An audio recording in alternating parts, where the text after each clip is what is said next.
আকাশবাণী কলকাতা গ্রামীণ সংবাদ পড়ছি প্রবাল বন্দ্যোপাধ্যায়। লোকসভা নির্বাচনের চতুর্থ দফায় 9টি রাজ্য ও একটি কেন্দ্রশাসিত অঞ্চলের 96টি আসনে আজ ভোট নেওয়া হচ্ছে। এর মধ্যে এ রাজ্যের বহরমপুর, কৃষ্ণনগর, রানাঘাট, বর্ধমান পূর্ব, বর্ধমান, দুর্গাপুর, আসানসোল, বোলপুর ও বীরভূম কেন্দ্র রয়েছে। মোটামুটি শান্তিপূর্ণভাবেই ভোট গ্রহণ এগিয়ে চলেছে।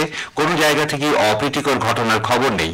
সকাল 7টায় ভোট গ্রহণ শুরু হয়েছে, চলবে সন্ধ্যে 6টা পর্যন্ত। শেষ খবর পাওয়া পর্যন্ত গড়ে প্রায় 33% ভোট পড়ার খবর পাওয়া গেছে। ভোট গ্রহণ নির্বিঘ্ন ও শান্তিপূর্ণ রাখতে নির্বাচন কমিশন সব রকম নিরাপত্তা ব্যবস্থা করেছে। মোতায়েন করা হয়েছে 596 কোম্পানি কেন্দ্রীয় বাহিনী। 148টি কুইক রেসপন্স টিম কাজ করছে। ওয়েবকাস্টিং এর ব্যবস্থা রয়েছে 100% বুথেই। বহরমপুর লোকসভা কেন্দ্রের বড়ইয়ার 51 ও 52 নম্বর বুথে কংগ্রেস এজেন্টকে বের করে দেওয়া নিয়ে কংগ্রেস ও তৃণমূল কংগ্রেস কর্মীদের মধ্যে সংঘর্ষ বাধে। বেলডাঙ্গায় বেআইনি জমায়েত হঠাতে কেন্দ্রীয় বাহিনীকে হস্তক্ষেপ করতে হয়। বীরভূম ও বোলপুর আসনে মোটামুটি শান্তিপূর্ণ ভোট গ্রহণ এগিয়ে চলেছে। 149 নম্বর বুথে ভোটিং মেশিনে গোলমালের জন্য সকাল থেকে ভোট বন্ধ ছিল।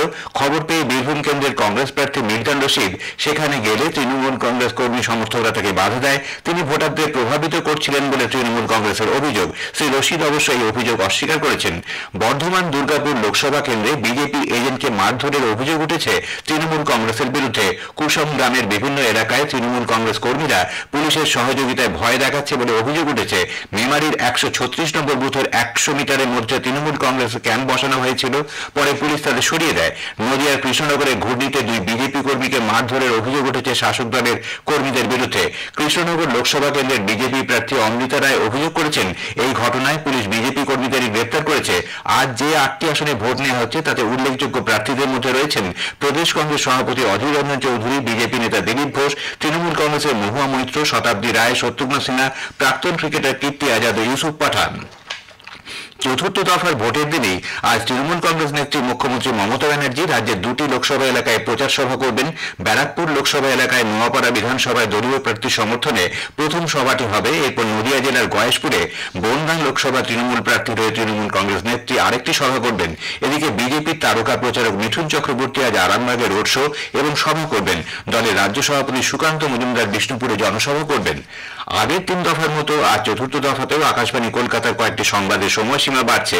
দুপুর 1:40 স্থানীয় সংবাদ ও বিকেল 5:10 খবর হবে 10 মিনিটের এবং সন্ধ্যে 7:50 স্থানীয় সংবাদ 15 মিনিটের। রাজ্যের সপ্তম দফার লোকসভা নির্বাচনের জন্য আগামীকাল মনোনয়নপত্র দাখিলের শেষ দিন। 15 তারিখ জমা পড়া মনোনয়নপত্রগুলি পরীক্ষা করে দেখা হবে। মনোনয়ন প্রত্যাহারের শেষ দিন 17 মে। ভিন রাজ্যে কাজ করতে গিয়ে মৃত এক তরুণের দেহ জলপাইগুড়ি বানারহাটের বাড়িতে গতকাল নিয়ে আসা হয়। বানারহাটের শালবাড়ি 1 নম্বর গ্রাম পঞ্চায়েতের দক্ষিণ শালবাড়ির কাইলা স্কুল এলাকায় বাসিন্দা বছর 19-এর শুভজিৎ রায় নামে ওই তরুণ মাস 2 আগে চেন্নাইয়ে নির্মাণ শ্রমিকের কাজে যান। জোড়া ঘূর্ণাবর্ত এবং বাতাসে প্রচুর জলীয় বাষ্প প্রবেশ করায় রাজ্যের প্রায় সব জেলাতেই আজও বজ্রবিদ্যুৎ সহ হালকা থেকে মাঝারি বৃষ্টির পূর্বাভাস দিয়েছে আবহাওয়া দপ্তর। উত্তরবঙ্গের 5 জেলাতেও ঝড় বৃষ্টির পূর্বাভাস রয়েছে। গ্রামীণ সংবাদ শেষ হলো।